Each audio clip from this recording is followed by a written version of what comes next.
দুঃখী অংশে নারী জাতি করিয়া সৃজন, পাঠাইছি মর্তধামে সুখের কারণ।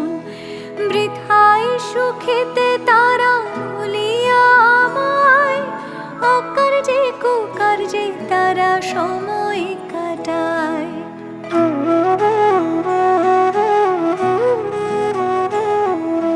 শ্বশুর শাশুড়ি গণে নহে ভক্তিমতী, বাক্যবান বর্ষে সদা তাহাদের প্রতি।